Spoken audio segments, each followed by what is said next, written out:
Hello team, I hope you've had an excellent week. I want to talk about something that I think is very important as owners and leaders of any business is understanding your thought process and your mindset when you have to do things you don't necessarily want to.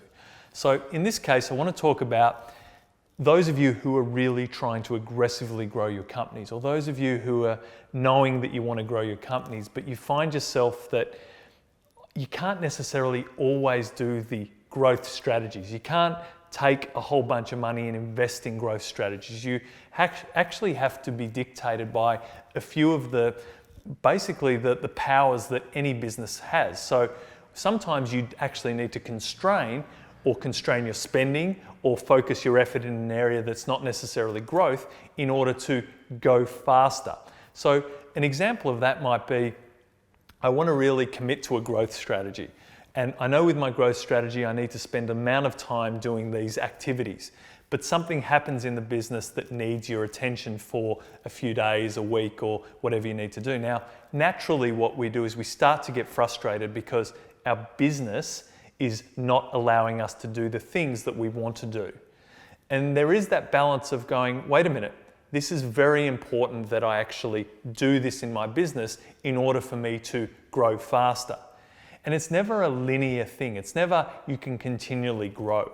You just can't grow. It goes up, drops back, grows forward, goes sideways, goes backwards, goes down, goes up, goes sideways.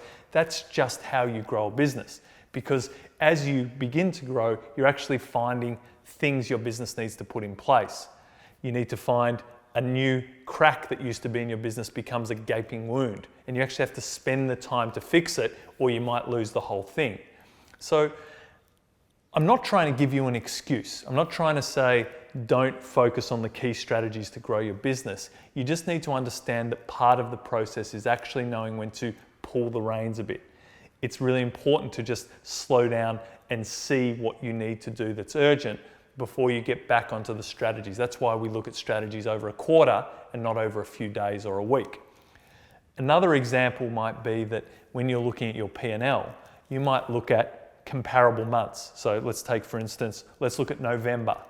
And then you look at November last year and you look at it and go, wow, I thought I was really doing well, but the revenue from each November is pretty much the same and my profit's the same. What actually have I been doing? Has my business not progressed? Have I failed? But it's understanding what you're looking for, because sometimes you have to look at where you've progressed outside just the revenue number. Are you a better business? Are you more organized? Do you have other people taking on tasks that you used to do in the business?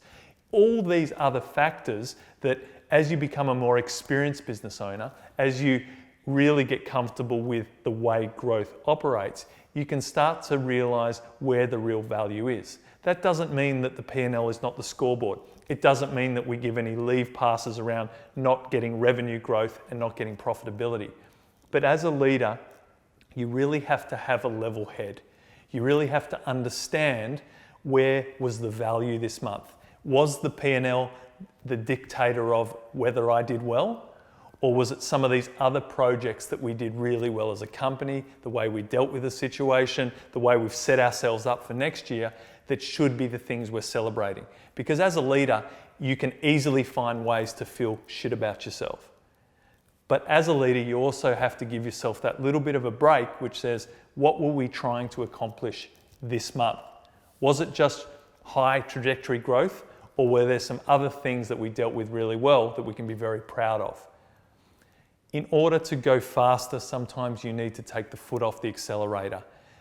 The key to this, and really where you become more experienced, is knowing how far you need to take your foot off the accelerator and how far we can just play on the edge of almost being out of control, but not doing enough damage to our company that when a situation comes up, that we can rectify and fix it before we've done, as I said, too much damage.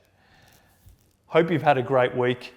Have a think about that. Have a think about your psychology as a leader. Have a think about where we may need to pull the reins back just slightly in order to go faster next year.